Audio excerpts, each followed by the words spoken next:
Hello everyone, आज हैं आप ज्ञानवर्धक एमजी चैनल पे।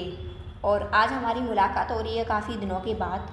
आज मैं आपको बताने वाली हूँ, आपका जो कल साइंस का क्लास 10th का बोर्ड एग्ज़ाम है उसके लिए कुछ इम्पोर्टेंट पॉइंट्स बताने वाली हूँ, जिससे कि आपके एग्ज़ाम में वो हेल्पफुल साबित हों। अगर आपके नंबर थोड़े बहुत कम आ रहे हैं तो वो ज़्यादा आ जाएँ और आपकी पेपर में क्षमता को बढ़ाएं। देखिए, मेन पॉइंट में सबसे पहले आता है कि आपने जो कुछ भी पढ़ा हुआ है, जो पहले से आप पढ़ चुके हैं, उसका आपको क्या करना है, उसका आपको करना है रिवीजन।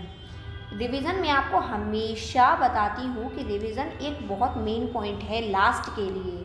आप अगर आपका पेपर जब आ जाता है लास्ट में तो आप कुछ भी न्यू मत पढ़िए, न्यू कुछ भी मत पढ़िए कि मेरा कोई टॉपिक छूट गया है तो मैं उसे पढ़ लूँ। नहीं, आपको केवल और केवल फोकस करना है रिवीजन पर, क्योंकि रिवीजन इतना मेन फैक्टर होता है।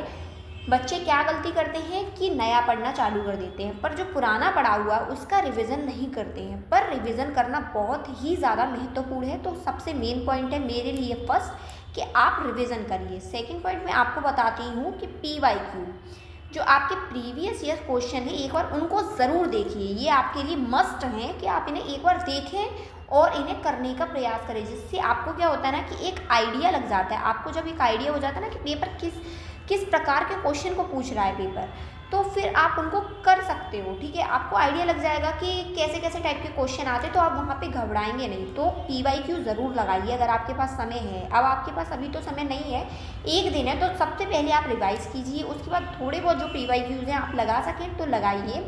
और इसके बाद आपको क्या करना है कि जो मेन टॉपिक होते हैं हर सब्जेक्ट में, आपने देखा होगा कुछ टॉपिक होते हैं जो मेन होते हैं, आपके टीचर्स भी बताते रहते हैं, जो आपको कोचिंग में पढ़ाते हैं, या आपको स्कूल के टीचर्स भी बता देती हैं कि कौन कौन से टॉपिक क्या है मेन। जैसे मेन टॉपिक्स कोई भी हो सकते हैं, मैथ में अलग रहते हैं, साइंस में। जैसे साइंस में मैं आपको एग्जाम्पल के तौर पर बता देती हूँ।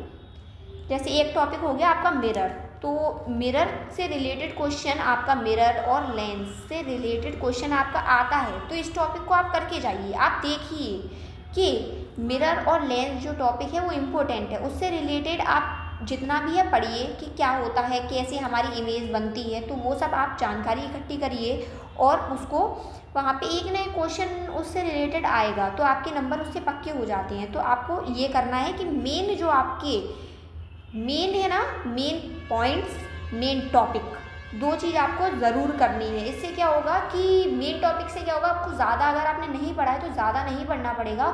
जो मेन टॉपिक है आप पढ़ लीजिए। इससे क्या रहेगा कि अगर आपको कोई चीज़ कम भी आपने पढ़ी होगी और मेन टॉपिक पढ़ा हुआ है तो फिर वो आपके क्वेश्चन निकल जाएंगे। अब देखिए, इसके बाद मैं आपको बताती हूँ कि आपको क्या करना है, रिविज़न करना है।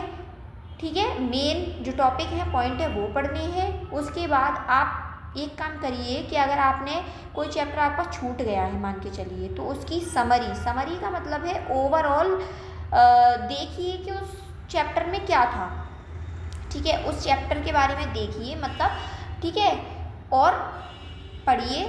देन आप वहाँ पे जैसे भी क्वेश्चन आते हैं उस हिसाब से आपको वहाँ पे करना रहेगा। ठीक, तो आपको इन सब पॉइंट्स पे बहुत ही ध्यान रखना है। और फिर भी मैं आपको बताती हूँ कि अब आपका लास्ट डे है तो कुछ न्यू मत पढ़िए, जितना आपका पढ़ा हुआ है उस ही को दोबारा रिवाइज करिए। अगर आप नया पढ़ने में लग जाते हैं तो आप पुराना भी रिवाइज नहीं कर पाओगे।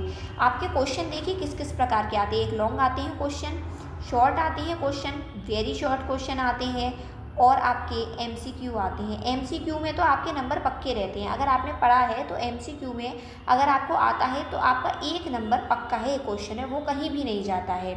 वेरी शॉर्ट में आपको जो लिखना रहता है वो 1 से 2 लाइन में आपको अपना आंसर खत्म कर देना है। ऐसा नहीं है उसको ज़्यादा खींचे, मैक्सिमम 3 लाइन, मतलब 2 लाइन आप 2 से 3 लाइन आप ज़रूर लिखिए।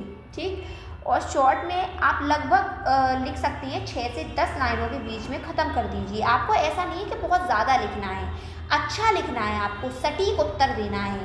सही उत्तर आप देते हो किसी भी क्वेश्चन का, ऐसा नहीं है आप बहुत लंबा खींच रहे हो, कुछ भी लिख रहे हो। आपको बिल्कुल क्या करना है, राइट आंसर लिखना है, ना कि लंबा। राइट लिखना है, लॉन्ग नहीं लिखना। लॉन्ग आपको लिखना है केवल लॉन्ग में। ठीक है, जो आपके लॉन्ग क्वेश्चंस आती हैं उसमें आपको थोड़ा लगभग 1 से 1.5 पेज का आपको लिखना है, ठीक है। अगर 2 पेज का वैसे मत लिखिए, 2 पेज का बहुत ज़्यादा लेंथी हो जाएगा। 1 पेज अगर आप पूरा लिख देते हैं तो वो इनफ टू सफिशिएंट है आपके लिए, तो आपको इतना करना है, ठीक है। तो जितने भी मैंने आपको पॉइंट्स बताए होंगे आप लोग समझ गए होंगे, तो इन सब पॉइंट्स पे थोड़ा फोकस करिए और अपने कल के पेपर को अच्छे से करके आइए। All the best for science exam and like share the video and subscribe my channel ज्ञानवर्धक MG।